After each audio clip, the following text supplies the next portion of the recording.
Sonic Adventure 2 is the pinnacle of 3D Sonic games. It has the best story, it has the best music, it has the best gameplay, and above all else, it has one of the best opening levels in the whole of video game history. Which is why I wanted to recreate this live in person. In 45 seconds, a helicopter is going to come down. He's going to pick me up, put me into the air where I will skydive. Note for later, make sure you pack a parachute. Sonic Adventure 2 is by no stretch the fan favorite game of the series. Now, as far as this title goes for me, this little cheeky bastard decided to squeeze its way into my top 10 games of all time. So I feel like I have a pretty good grasp of everything there is to know regarding Sonic Adventure 2 and Zhao in Space trivia knowledge. Oh, hold on a second. And I've been taking my time reflecting on every single game in the Sonic series thus far. So naturally, after Sonic Adventure had its play it back, Sonic had a rough transition to 3D. I was surprised at how good this game felt 20 years later. It set an excellent precedent for the Blue Hedgehog in 3D and opened up the gaming world to look at 3D platformers from a different perspective than the open world collectathon aspect that many games were taking on at the time. So naturally, we are now on to Sonic Adventure 2, the last game that Sega released on the Dreamcast. Or at least the last one that they gave a shit out. So with that being said, there's only one thing for me to do regarding my favorite game of all time. Go ahead and say it with me now. You're gonna bitch about it. You're gonna bitch about it. You're gonna bitch about it. Probably gonna talk about Rouge's feet. Yeah. So let's go ahead and get the obvious out of the way. The camera angles are bad, parts of the story are bad, the mech levels are bad, the treasure hunting stages are bad, the kart racing stages are bad. If it sounds like I'm just bitching about this game in its entirety, congratulations! Welcome to the Sonic community! There's a million different opinions that fly around the Sonic community, but I think from a broad perspective, we can all pretty much agree that the game has a lot of problems when it comes to polish and execution. While some of the highs are some of the best parts of 3D games that we've seen to date, others really don't even have to show their age, as the ideas and designs weren't well polished in the first place. And thankfully, all of this can be traced back to 1998. See, shortly after the release of the Dreamcast, alongside its launch title Sonic Adventure, the heads over at Sega decided to implement two major changes. Number one, Sonic Team and other Sega divisions were now to put full focus on Phantasy Star Online. Sega chairman Isao Okawa believed that online free-to-play games would be the future of gaming.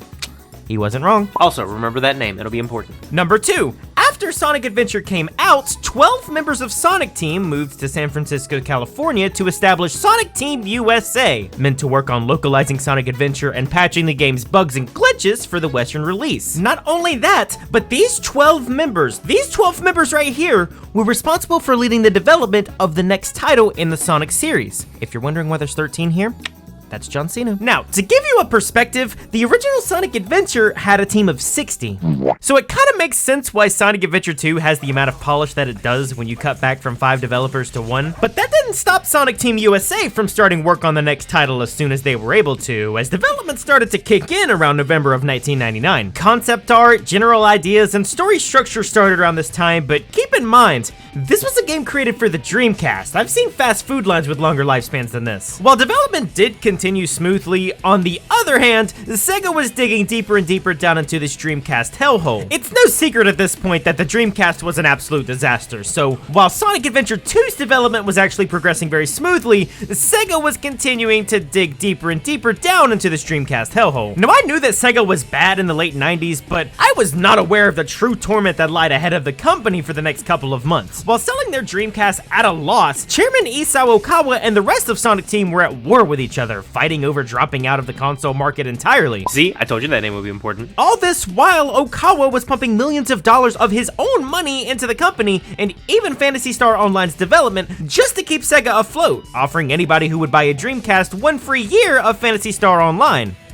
even if your internet provider would continue charging you by the minute for dial-up and its 56 kilobits per second download speed. Now, outside of the Sega bubble, aka the real world, PlayStation had just released its brand new console, Nintendo was gearing up to release the GameCube in 2001, and even Microsoft was starting to throw their hat into the now 4-way console race. And so, 3 months before the inevitable release of Sonic Adventure 2, the Dreamcast was, to nobody's surprise, discontinued, and with it, Sega was now a third-party developer. So let's go ahead and add up what all this means, what I like to refer to as the death of Sega.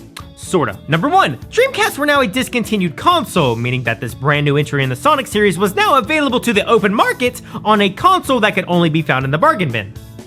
Why should I care? Number 2, with Sega now becoming a third-party company, not only did the 12 members of the development staff have to get this game ready to be released initially, they also had to go ahead and get started working on developing this and transferring this over to the GameCube for a holiday 2001 release. Number 3, with plenty of big-name titles coming out like Jak and Dexter, Metal Gear Solid 2, Final Fantasy, and Super Smash Bros. Melee on brand new consoles, what competition is there for a blue hedgehog that runs fast? Nobody gives a shit about this spiky blue mammal. Number 4, making a game costs money. Do you really think that Sega's gonna fund a game that's dead on arrival? Sonic Adventure 2 is basically a stillborn child at this point. Number 5, 2001 was Sonic's 10-year anniversary. Now, this doesn't really have anything to do with what we're talking about right now, but it just feels like a shot in the face, if I'm being honest. Happy birthday, Sonic. So with all that in mind, the lack of support, the small development time and team, it makes perfect sense why Sonic Adventure 2 has as many problems as it does, and it's even weirder that all of this seems to have been lost through the sands of time. I'm sure the future games will learn from their mistakes. But with all of that being said, this is still the most beloved title in the whole entire Sonic franchise. This is the game that everybody says is the last good Sonic game. So with all of the development problems, all of the hardships endured over a grueling 18 months work, how were they able to make Sonic Adventure 2 the most beloved game in the Sonic franchise? Well, they got rid of the With 12 members poised and ready to go from the original Sonic Adventure team, its dozen members were already well aware of the development issues that arose when planning for the big follow-up. The big issue that plagued the development cycle of the first game was the strong emphasis on 6 completely different character styles. I mean, making a game with one character is difficult enough, so adding 6 into the mix, rhyme not intended? That was the first big decision of Sonic Adventure 2. So let's take the 6 already pre-established game formulas, cut it down to the 3 most popular, and then flesh it out from there. Sonic would have an emphasis on speed, Knuckles would bring back the well-received treasure hunting stages, and Eggman would reflect our fallen E102 Gamma shooter style. Rest in peace, our little family killer, you. But Eggman was a very wise decision, as the fanbase had been requesting him as a playable character for a very long time now. So Sega had 2 plans in mind from the start of Sonic Adventure 2's development. They wanted Eggman to be a playable character, and they somehow wanted Sonic to go to space. It's only natural, right? The city gets destroyed, you seek refuge outside of the world. It's a nice metaphor for Sega in the late 90s. But despite that, Eggman was not the poster child for the brand new game, as Sonic Team had a much better idea of who that title would go to in Sega's all-star lineup. And so, here we have Sega's new star player, Sonic the Hedgehog. But he's black and red and edgy. Meet Shadow the Hedgehog, otherwise known as Sonic the Hedgehog, public enemy number 1, Hot Topics poster child, something straight out of a Korn music video. How many of these do you have? Oh, I've got a lot. The Sonic team wanted to have a more streamlined story as compared to the first game. A lot of people felt it was more difficult to follow due to the 6 different stories. Shadow would help accomplish this by taking on the role of the renegade evil version of Sonic. I don't know if I find it more charming or absolutely ridiculous that there's 2 anthropomorphic hedgehogs in the world and nobody can seem to tell the difference. That's like telling me that because I'm human, I look like LeBron James. I don't have facial hair. Shadow is often considered the fan favorite of this series, and for good reason. They could have just easily written Shadow as this evil hedgehog who's just evil for the sake of being evil, but they gave him actual motivation and an actual background to his story. Of course, half of that background wasn't explained in this game. We'd have to have an entire spin-off to actually dive into his psychological being, Which we won't get to. but it's creative enough and has an interesting enough plot point that it feels like it makes the rest of the game more interesting. One thing I always found interesting about Shadow is when game writer Shiro Maekawa was trying to come up with Shadow's personality, one day he was just driving home after work and playing with voices for a very important scene in the game when he came across Shadow's voice and how his personality would take effect for that scene. And I honestly couldn't believe it when I figured out what scene it was that sparked Shadow's personality. Just play it. Faker, I think you're the fake hedgehog around here. I just think it's funny that the one scene in the game that's more referenced than any other is the one that sparked Shadow's personality. But alongside Shadow, we also have a brand new character on the roster, one that goes by the name of Rouge the Bat. Why? This is Nails, being her original nickname, meant to play off the same naming convention as Knuckles and Tails before being renamed to Rouge the Bat because This is stupid. Rouge was written to be a more mature, level-headed character, shrouded in mystery, and meant to balance out the rest of the over-the-top cast. Why is she so sexy? Rouge was a part of the ensemble from the start, but initially wasn't planned to be a playable character. In fact, none of these three were planned to be playable at the start of development. That is until rumors surfaced online saying that Tails wasn't planned to be a playable character in the next Sonic Adventure, even though he was playable in the last 1, 2, not you 3 titles in the series. This original backlash is what inevitably led to the hero side story and the dark side story. Sonic, Tails, and Knuckles rounding out the hero side, while Shadow, Eggman, and Rouge rounded out the dark story. The original plan was a bit different. Sonic Team wanted to play around the idea of alternating pathways where you could get multiple endings depending on the actions you took in the game. And I think that sounds like a great idea. I hope they can pull it off someday. This is how we got to the story we see today. Both teams overlapping each other during story beats, with both coming together at the ends to take on a phallic. As for the story, it's weird, especially when you take off the rose-tinted glasses and look at this story for the first time. It starts off very strong, and Sonic can sum it up way better than I can. The military has mistaken me for the likes of you! But as the story goes on, it starts to derail, and it starts to derail fast, as some of the story elements just don't make sense, some being there just for show, and some just being there to give each character enough levels to breeze through. Now, normally what I would do is I would go through the characters, I'd go through the plot, and then I'd go through each individual level, but Sonic Adventure manages to do this amazing, absolutely wonderful thing and meld all of these together into an experience that can only be described as what the f is going on. So we're gonna take a look at the whole game chronologically, 2 different stories with 6 different characters, and it all starts off with...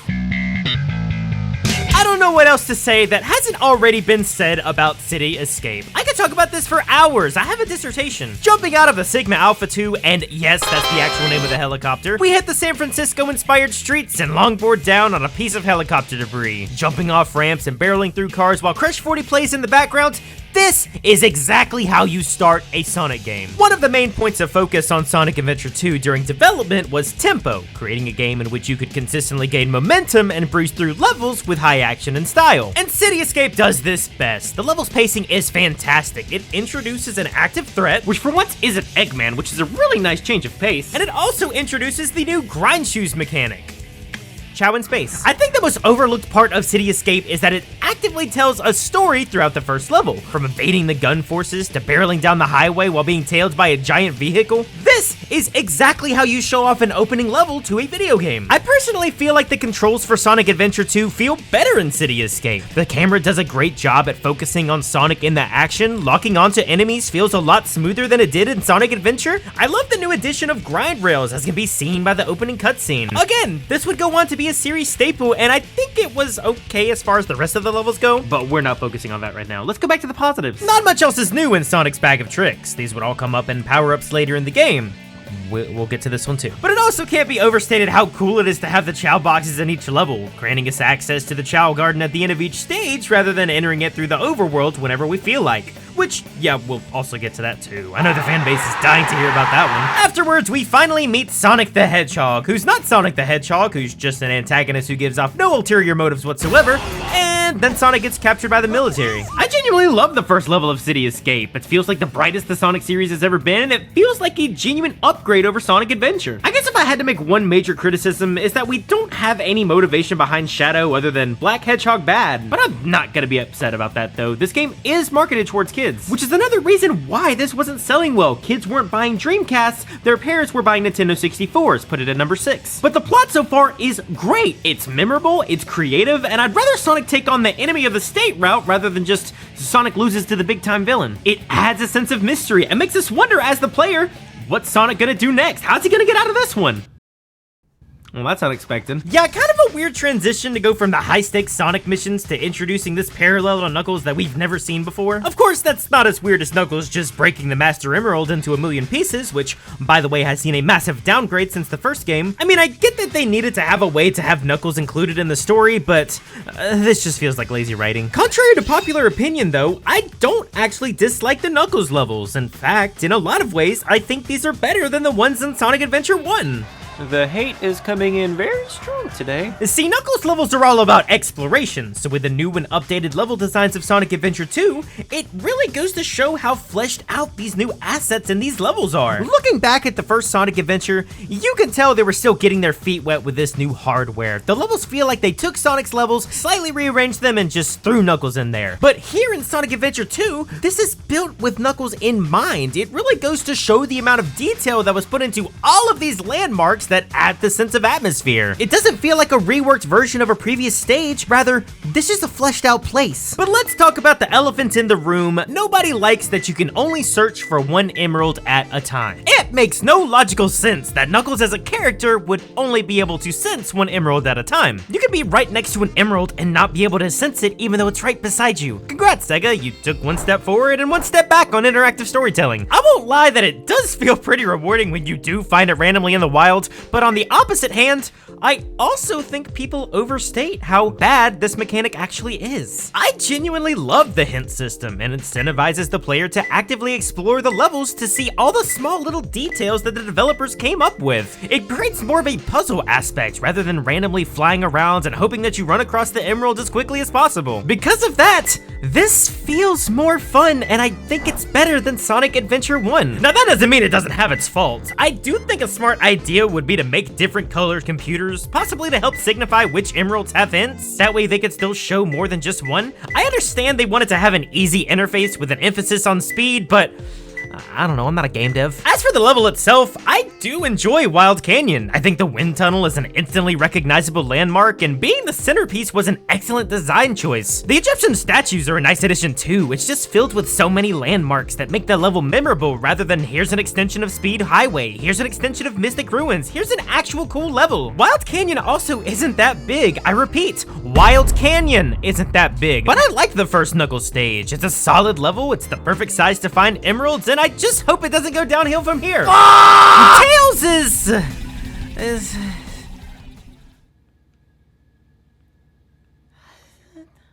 part of the reason Gamma's gameplay works so well is because it's a complete contrast from the original story. You're playing on Eggman's side, at least for the beginning, so even though the gameplay is the weakest of the three, it's still interesting to go through. And even more so, it's still speed-based. The constant countdown gives you a sense of haste, and the faster you go, the more rewarded you are with its points. This is clunky and sluggish. It's like they took the speed of Vic the Cat and just gave him a mech, which honestly wouldn't be that bad of an idea. The main mechanics are back from Gamma's missions, shooty shoot and run and gun, but taking what were normally 2-minute levels and spacing them out to be 5 minutes just seems more monotonous than it is engaging. But Prison Lane is a great example for why Tails' levels seem to have so many problems in Sonic Adventure. The Sonic team seemed to forget the entire tempo shtick they were going for, as you cannot build any sense of momentum in Tails' mech. It just seems like the level design just ruins any sense of haste that is instilled so deeply in the other gameplay styles, having to round sharp corners, having to constantly stop and destroy a specific trigger to progress in the story. Also, any of these enemies that aren't in your typical field of vision that you have to destroy, which 1, doesn't make sense, and more importantly, 2, is just annoying. Hey, do you get the joke? Hey, I've got a joke right here. Do you get it? You get it? You get it? I'm holding it up right here. Of course you don't get it, because you can't see it. The Tails levels, they're fine as a change of pace, I guess, but trying to squeeze a 1,000-pound machine through a more narrow path than both Sonic and Knuckles, it just doesn't have any level of design polish. I would genuinely just enjoy if the Tails levels from the first game made a return. No, not that one! But these pretty much set the basis for the rest of the game. But as for the story, yes, indeed, that is Sonic in a jail cell. Why is Amy there? Sir, I'm tired of you calling in. This is a fucking Jimmy John. This cutscene always baffles me. All of the original Sonic Adventure cutscenes were in engine, and while sometimes their animations looked awful, they had a sense of charm to it, the same kind of charm when you're watching a bad movie. These cutscenes in Sonic 2, though, used motion capture suits, where the character straps a bunch of balls to him and dances in front of a green screen. I don't like this. However, this really shows more of the development problems in Sonic Adventure 2. When I see this scene right here, I don't see 2 characters living out their story beats. I see 2 mascot suits just miming out their characters. Again, it's fine. I'm sure it's the best of what they had, but when all of your competition has some cheeky, quirky moments like these, this just shows you how far behind Sega was falling. Oh shit, I lost the ball. Metal Harbor is just a personal favorite of mine. Just look at it. It looks so Nice! This just feels right out of a teenager's wet dream. Sonic escapes from prison and has to flee a military base, grab a rocket, go to outer space, no, not that far, come back down and skateboard through an air duct. It is obvious where Sonic Adventure's core focus was at. This is easily my favorite level to play through, which also introduced the light dash, which is a major improvement over the first game. You don't have to have this long wind-up beforehand. You just press B and go. I do wish that they mapped it to a different button other than B. Sonic Team has always wanted the game to be a 2-button experience, but when I'm in the middle of a high-speed scene and I end up rolling instead of speeding through, this could have easily been fixed with a different button command. But this also shows where Sonic Adventure starts to show its camera problems. Putting the focus on Sonic's actions for a more cinematic effect, it's genuinely cool. But this starts an ongoing problem with Adventure 2, always forcing the player to stick to the beaten path. The character gets punished anytime they try to explore outside of that path. It takes a genuine amount of skill to finally land on the second rocket handle at the end of the stage while the camera fights you the whole time. But also, it tries to fight you for something as simple as trying to get a Chow box on a different platform. Great design, I wonder what Sonic's up to. Faker.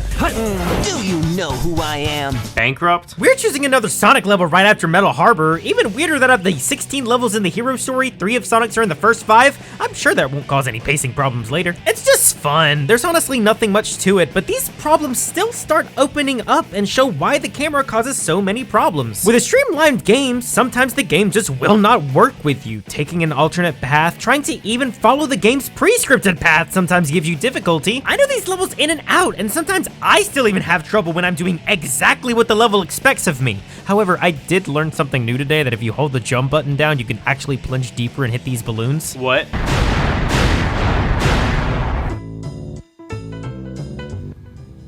Okay, I have some complaints. So first of all, this is one of the best songs in Sonic Adventure 2. I think we can all agree on that. Wild Canyon, I adored it. I think it's better than every single level in Sonic Adventure. Pumpkin Hill, though, this is the point of contention that the fans have with this game. Let's get this straight. I love the textures. I love the landmarks, the skybox. This level has a ton of creativity, and the personality shown here is night and day compared to Red Mountain. But the sheer size of this level really emphasizes the problem with the emerald system in this game. It's back and forth, back and forth. I was just over here. Now I have to go all the way over to where I was before. Now I have to do it again because the emerald was over there. We're introduced to the shovel claw, which digging is a nice addition, but even if you dig right on top of the emerald, it can still fail on you. Like, could it not be a little more lenient? Hey, 21 minutes to go crazy, a new record. A level like this, for someone who hasn't played it 50 times, can easily take about 10 minutes to find all the emeralds. And it's even worse because Knuckles still doesn't have any service to this story. He's just here as filler.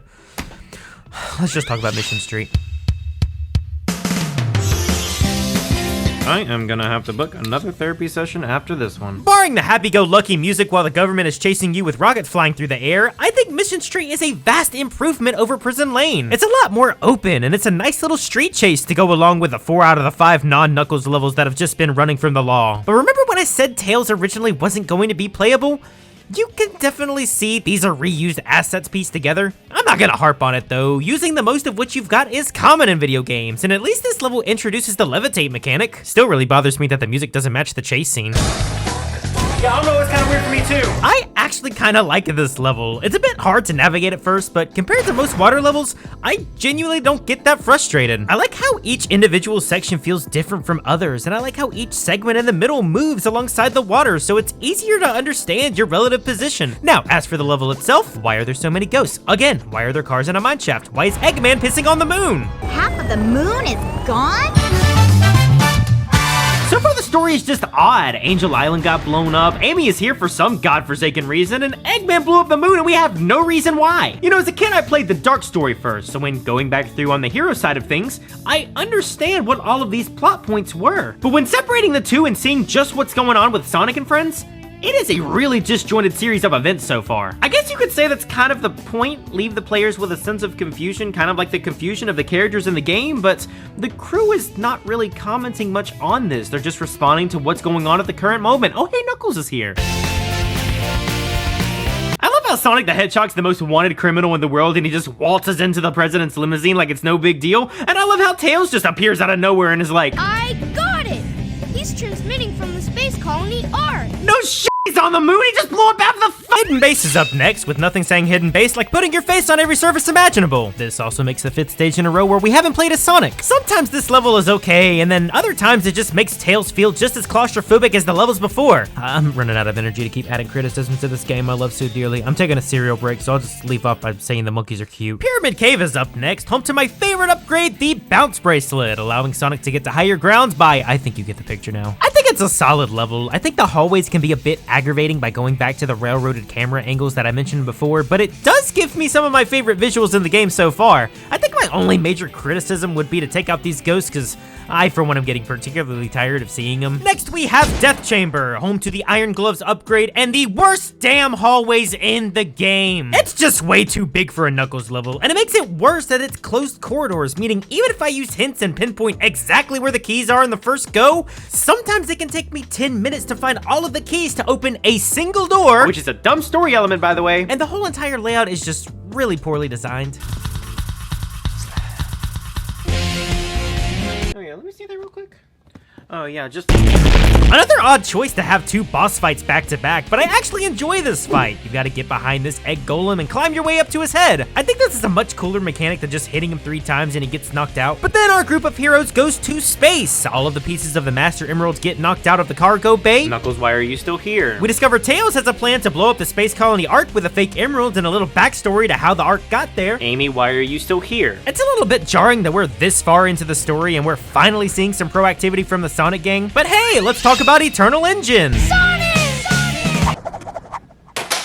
Can we all agree that this is the worst Knuckles stage? Like, it took a character known for lateral movement and gave him a vertical stage. I have to go all the way to the top and then all the way back down to the bottom, and then I have to put on these stupid sunglasses. To be fair, I do think gravity adds an interesting mechanic, and I think if used in tandem with the level design, it could make for some fun platforming, like a few of the jumps throughout the stage. But this is easily the worst part of this character's stages, and I'll probably just copy and paste this audio from when we talk about Mad Space as well.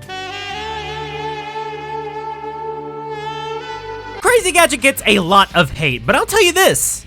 It's not the worst Sonic level. Yes, the puzzle at the end is frustrating, but I don't think it's that bad. I think it's worse. It drags the pace of the level down to a crawl, and if you run out of lives near the end, which, don't lie, I did, I know you did too, then you're stuck doing the entire thing over again. Also, if you're doing this for the first time, you will end up doing the somersault instead of pulling the lever. If you're doing this for the 50th time, at some point, you will end up doing the somersault, which sucks because I think the beginning of this level has a lot of genius elements to it. To be able to implement gravity sections at such a high speed and make it somewhat precise, I enjoy a lot of aspects about this level. But this next interaction, it still baffles me to this day. Let's just go over it. The Sonic team gets captured. Eggman points a gun at Amy. Sonic confronts Eggman, hands him the fake emeralds, gets caught in the act, which Eggman then explains. Because you just told me, Fox Boy. And Sonic gets yoinked out of the space colony Ark. Sonic uses Chaos Control, which he once saw from Shadow at the beginning of the game, and Tails says, Sonic's asking for the first time to do something for him. Tails! Got it, Tails? I'll find the power supply and destroy it.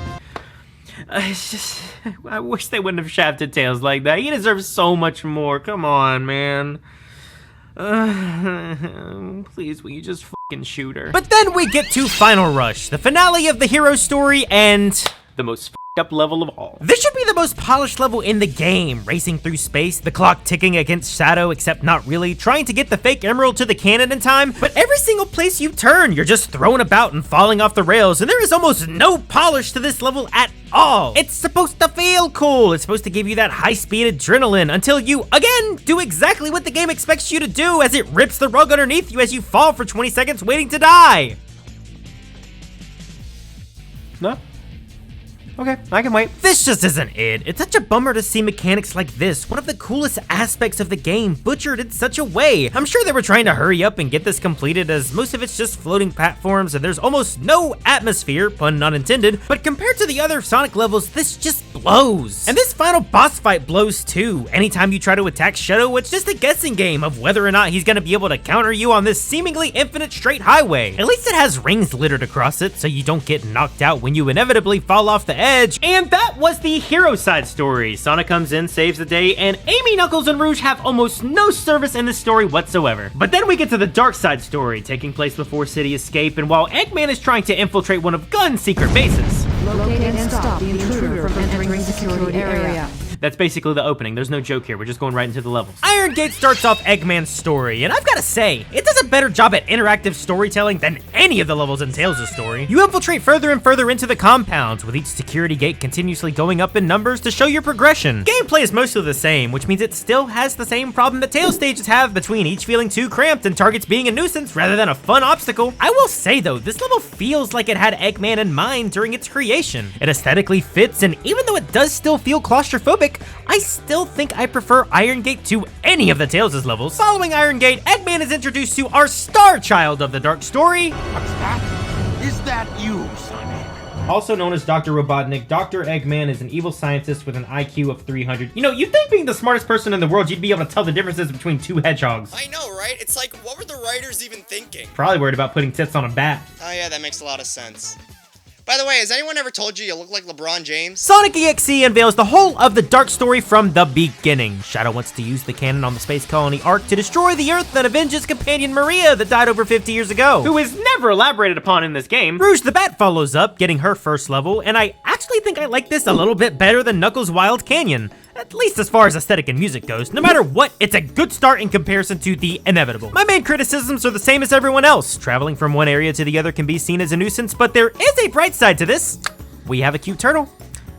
I always make the best points. It's no exaggeration when I say that both of these characters are carbon copies of their hero story counterparts. There's no real reason to dive into their mechanics because they're genuinely exactly the same besides one power-up each. Sand Ocean is up next, and I love the darker aesthetic as compared to false advertising. Other than that, the stage is pretty forgettable. The more open level design looks promising, but then you realize you're still on enclosed platforms that move slow as molasses. It's just a chore to get through, just to end with Eggman watching Station Square News. Hey, I'd be excited too if I was watching Dark Sonic break into the National Reserve to get a Chaos Emerald. Glad that got explained 19 levels into the story. We watch a flashback of Shadows, see what looks like a little girl about to die. What the f, Sonic team? And now we're in Speed Highway, Radical Highway, our first Shadow level in the game. The stakes feel high, the grind rails even higher, and I think the Golden Gate Red Bridge aesthetically makes this level stand out in the Dark Story. It took us 3 slower paced levels to get to the fast paced action. But Shadow feels just as good as Sonic, if not for the bad camera angles. Radical Highway does have a lot of open space. I just hate that I feel punished if I try to explore the area like in games in Sonic's past. Headquarters is a much needed improvement over Death Chamber. It's much smaller in size, and even though this machine can be really aggravating, it's a neat little gimmick. We're 2 for 2 on the Rouge levels. Rouge is following Eggman up to Lost Colony, and it's just the same as before. Claustrophobic, bullshit, blah blah blah. However, I am really enjoying Eggman's story much more than Tails. The interactive storytelling is better. Being able to go through this abandoned research facility that Dr. Robotnik's grandfather founded 50 years ago, it's engaging for a location which nobody has ever had any sentimental attachment to. Finally, all 3 of our Dark Team members meet up. Shadow explains the lore behind the Ark and recommends they gather the 3 Chaos Emeralds from Angel Island before destroying the entire thing with explosives. Do you see how the story is disjointed from the hero side? They make it to the Angel Islands. Amy once again proves herself out to be a f***ing idiot. Okay, you see, this one actually makes a little bit more sense because hedgehogs are colorblind in real life. I found that on Wikipedia. Weapons Bed is a nice little shooting gallery. The White Jungle is just a carbon copy of Green Forest, but with an excellent music track. But Security Hall! Oh, we're going to talk about Security Hall. I love this level. It takes every single thing that I love about Sonic Adventure 2 and puts it inside of a treasure hunting stage. You have the interactive storytelling, actually taking Rouge's background as a jewel thief and putting it to application. You have the sense of haste to get everything done in time to match the storytelling of the overarching narrative of the island's about to blow up. The level is laid out in an easy way so you can get all the emeralds in a timely fashion. The area up top, which might be a bit tedious, is used as a puzzle element to find the emeralds down at the bottom. This is absolutely 100% without a doubt my favorite treasure hunting stage in the game. It also has my favorite music track, and then Rouge f***ing dies. Scratch that. Eggman pisses on the moon again, which raises the question, if you're working for the government and this mission is being funded by the government, do you see any problems here? I stopped looking like 15 minutes ago. Found one. Skyrail is just Final Rush disguised with the aesthetic of Pumpkin Hill. If Shadow could seamlessly transition from one rail to another, I think this would be the most fun Shadow stage, but No. This is what we call a downgrade. This is what we call outer space. And this is what we call an upgrade. Mad Space is just as bad as Meteor Herd, but at least Mad Space has a sense of identity. You've got 3 different planets, the space station, the hints that tell you the opposite of where the emeralds are located. They're neat ideas. It's just struck down by a level design that takes 30 seconds to get from the top to the bottom. To be fair, I do think gravity adds an interesting mechanic, and I think if used in tandem with the level design, it could make for some fun platforming, like a few of the jumps throughout the stage. But this is easily the worst part of this character's stages, and I'll probably just copy and paste this audio from when we talk about Mad Space as well. Thankfully, Cosmic Wall is one of the best stages in the Dark Side stories. Sonic Team used gravity to their advantage and made it feel somewhat good to control a mech suit. The level plays out like another shooting gallery. You have to race to confront Sonic and company while racking up as many points as you can traveling through the space station, and it feels good. It's a little long, but it feels good. A lot of it plays out like a rail shooter, but I don't mind this as much. It's a good change of pace to have a short gimmick in one of the 9 mech levels in the game. With that being said, this scene still sucks. This level also sucks. Just take all of my complaints about Final Rush and put them as an addendum towards Final Chase.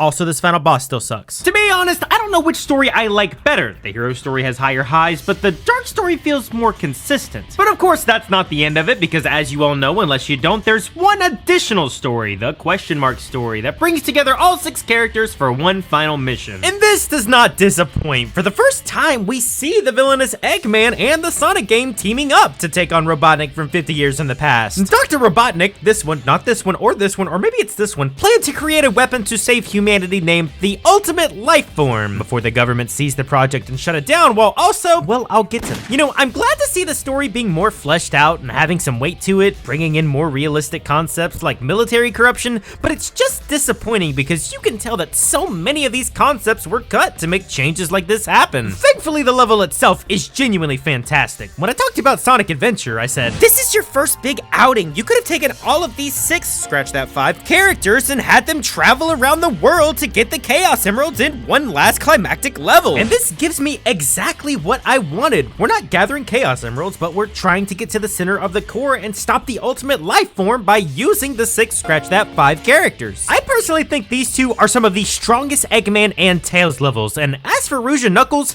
this is a genius way to add a different playstyle to their treasure hunting stories. The puzzle aspect works really well here, and I actually wouldn't mind having full levels that are more puzzle based to give a bit of mix to the gameplay. Just make it less of an entire water level because most people didn't get this power up in Aquatic Mine. The level is still possible, it's just really difficult. Sonic's portion is okay. Honestly, there's just too many easy mistakes to make, but I do enjoy the slide at the end that's a callback to Lost World and the original Sonic Adventure. That is a penis. Shadow, on the other hand, gets to fight the Bio Lizard, the original version of Shadow, which is an amazing concept with a shitty boss fight. It's closed corridors, basically. You can't see where you're going, so half the time you just end up falling into this pit that's not actually a pit, plus trying to hit these, I don't know, eggs don't work half the time, and if you lose your rings in the middle... Hey, can I get my game case back? I kind of need to throw it for a bit. Cool, thank you. Thankfully, this isn't the actual final boss fight. Knuckles finally has a use in the story with the Master Emerald, Sonic and Shadow find Rouge's DeviantArt page, and we finally get our first look at Super Shadow, teaming up with Super Sonic to take on the thing that looks like it's posted all over the aforementioned Rouge's DeviantArt page. It's honestly a good climax, both forms battling it out, having to swap characters to keep your rings. It feels very similar to the Chaos boss fight from the first game, but it still has that same sense of climax, just on a much grander scale. The whole weight of the world is at stake. We have to save every life imaginable. Maria, this is what you wanted, right? Yeah, actually, it is. This is exactly what I wanted in a Sonic game. It has the fast-paced levels, a sense of that 90s coolness, and although some elements aren't highlighted as well as others, they did almost everything they could with what little time they had. It's a very solid game, but Sonic Team managed to do 2 things to this game that makes it far more memorable and far more enjoyable than any other game up to this point. So as it stands, Sonic Adventure 2 is great. Easy to criticize, but great. But why do people keep coming back to it? Well, first of all, the amount of side missions to do is ridiculous. Alongside every single level is not 3 missions like Sonic Adventure, but 5 full missions with a ranking system, meaning 155 missions just for the main campaign. The first stage is just your standard run-through of the level. Stage 2 is collecting rings, stage 3 being the hidden chow, 4th being a speed run, and the 5th stage being playing the game on crack. I I have spent so many hours breezing through these levels, trying to best my time on each individual mission, using this extra opportunity to explore everything there is to know about every single level. Collecting 100 rings just feels like a classic arcade game. You don't have to get to the end of the level, all you have to do is get 100 rings any way you can. The Lost Chow levels are a stroke of genius that simultaneously shows you just how broken these camera angles are. The Hidden Chow uses a power-up called the Mystic Melody. Every single character has this power-up hidden somewhere in their story, and the power-up opens up a shrine, which allows an alternate path to open up and reveal a platforming section to the Hidden Chow. And I really love this idea, as long as the location is visible from the player's perspective. There's a few instances where you can't see the location at all, which further just proves how the camera angles are so railroaded on the typical gameplay. Speedrunning is fun, and hard mode is just a fun take on these pre-existing levels, just making them, well, harder. But what is replay value without incentive? I mean, 155 missions is great, but if there's no reward or payoff at the end, then what's the point? And I guess that means it's a great segue to finally talk about these little shits. Oh, come on, get a life! This right here is my childhood.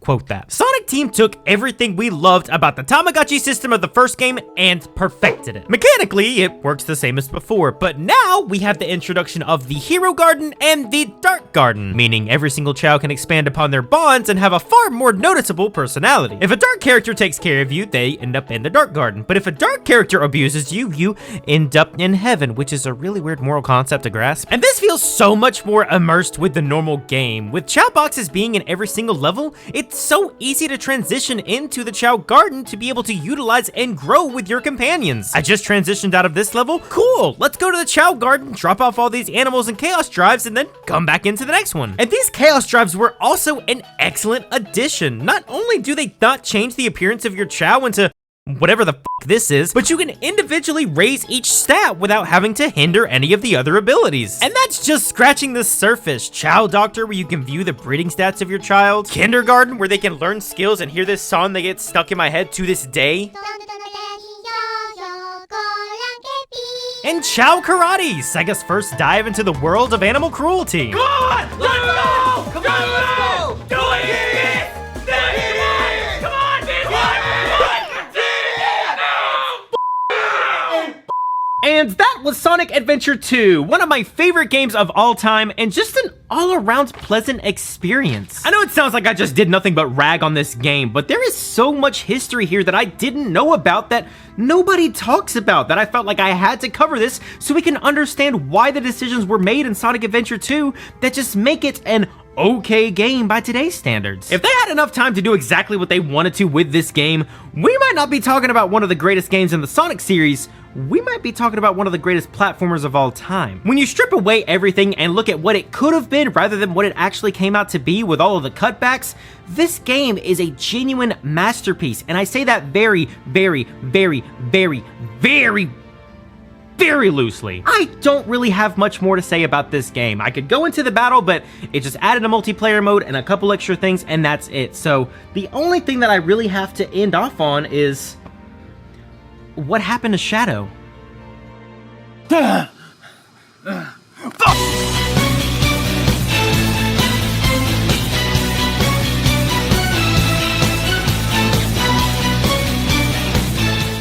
Hey, can I get my game case back? I need to throw it for a bit. Thank you. If you wouldn't have laughed, I would have kept doing it. I wish you wouldn't have laughed, I would have kept going. I'm sorry.